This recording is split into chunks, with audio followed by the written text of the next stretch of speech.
नमस्कार, मैं तत्वगुरु आपका स्वागत करता हूं अपने YouTube चैनल सरल समाधान में। मित्रों, आजकल विवाह आदि कर्मों का समय चल रहा है और हमारे वहाँ विवाह आदि कर्मों को बहुत तेज से, बहुत होश से और बहुत ऊर्जा से मनाया जाता है। परंतु हमारे वहाँ एक बहुत बड़ी एक विडंबना है कि जब भी हमारे वहाँ शुभ कार्य प्रारंभ होता है तो लोग कहते हैं कि जैसे ही श्री गणेश होगा तो श्री गणेश के बाद तवा नहीं लगाया जाता है, और ये हमारे उत्तराखंड में बहुत ज़्यादा प्रचलित है। आज मैं इसके बारे में आपको बताने जा रहा हूँ, क्या हमें शुभ कार्यों में तवा नहीं लगाना चाहिए, ये परंपरा सही है या गलत है।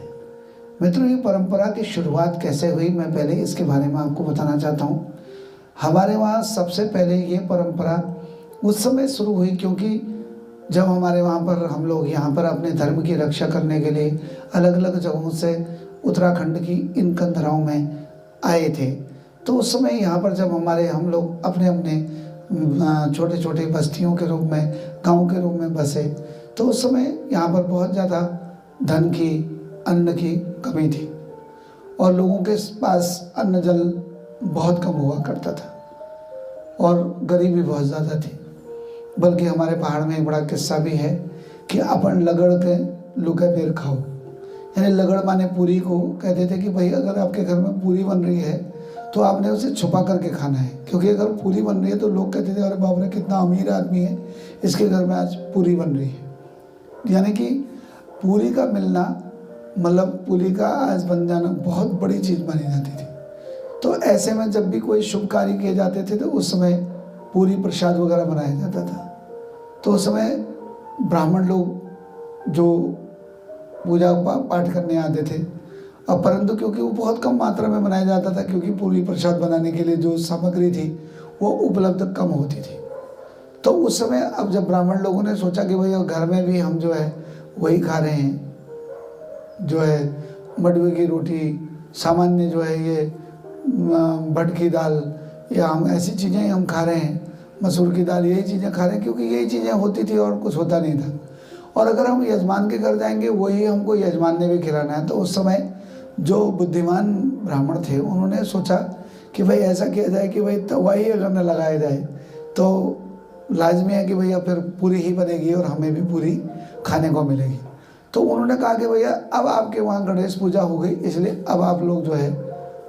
तवा नहीं लगाएंगे। यानी तवा नहीं लगाएंगे का मतलब इसलिए तय लगे, तय माने यानी कढ़ाई चलेगी और कढ़ाई में पूरियाँ बनेंगी। यानी कि वो सोचने लगे कि भैया 2-3-4 दिन जो भी फंक्शन चलेगा, गणेश पूजा, हल्दी वगैरह, फिर उसका विवाह, विवाह के बाद फिर वापसी बारात की, फिर बारात की वापसी के बाद फिर कथा,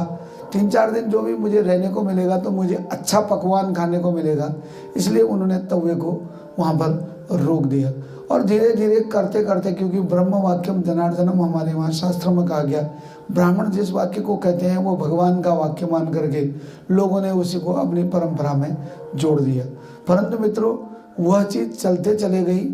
परंतु आज के युग में जहाँ की पूरी खाना जो है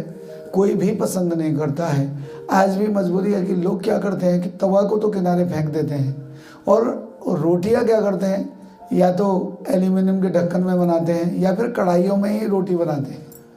और खाते हैं, क्योंकि उन्हें पता है कि पूरी इतने दिन खाएंगे, हाई ब्लड प्रेशर है, डायबिटिक हैं और बहुत प्रकार के टेंशन हैं और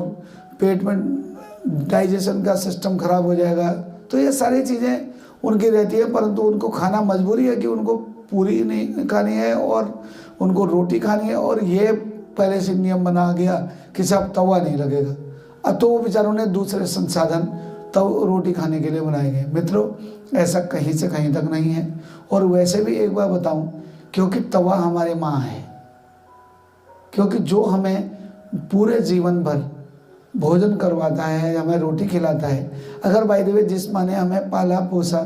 और ठीक हमारे वहाँ जिस दिन शुभ कार्य हों, विवाह आदि कार्य हों, उस दिन हमारी माँ को एक किनारे फेंक दिया जाए, उससे कहा जाए माँ तू नहीं आएगी, किसी ब्राह्मण के या किसी समाज के किसी व्यक्ति के कहने पर कि भाई इसको तूने नहीं यहाँ नहीं आना है क्योंकि माँ को देखने का दोष लगता है, ऐसा किसी व्यक्ति ने किसी कारणवश कह दिया और हमने अपनी माँ को त्याग दिया, तो आप समझ सकते हैं कि क्या होगा। वो माँ हमें श्राप देगी और वो कार्य हमारा सफल नहीं होगा। वैसे ही तवा हमारी माँ है, जो हमें पूरे समय में भोजन करवाती हैं, हमारे हर समय हमारा पेट भरने का काम करता है। और ठीक जिस समय हमारे वहाँ विवाह आदि कर्म होता है, यज्ञोपवीत आदि कर्म होता है, कोई भी शुभ कर्म होता है, हम उस समय उस तवे को जब किनारे फेंकते होंगे तो उस तवे की भी अंतरात्मा यानी कि हर परमाणु के अंदर, क्योंकि हर द्रव्य के अंदर परमाणु और परमाणु के अंदर एक ऊर्जा है, एक सेंसिटिविटी है, तो वो उसकी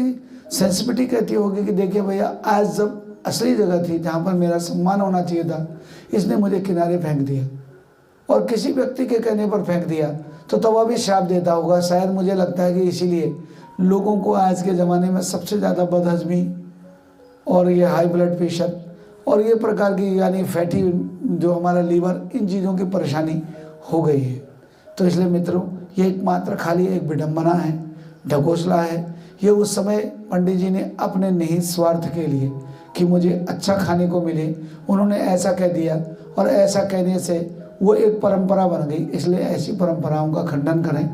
और तवे को बिल्कुल सम्मान के साथ अपने घर में लगाएं, उसकी रोटी खाएं और तवे का पराठा खाएं और स्वस्थ रहें। और अगर आपको ये वीडियो अच्छी लगी है तो इसे अपने मित्रों को शेयर कीजिए, अपने पहाड़ी समाज में शेयर कीजिए। और हमारे पहाड़ी समाज में जो उस समय कुछ जो रूढ़िवादिताएं, विडंबनाएं हैं, जिससे कि हमारे समाज को विकृत बना दिया गया है, उस विकृति को दूर करने के लिए आप हमारा सहयोग करें। पुनः हमारे चैनल को सब्सक्राइब करें, हमारी वीडियो को लाइक करें, शेयर करें। पुनः आपसे मिलता हूँ, तब तक हर हर महादेव, नमस्कार।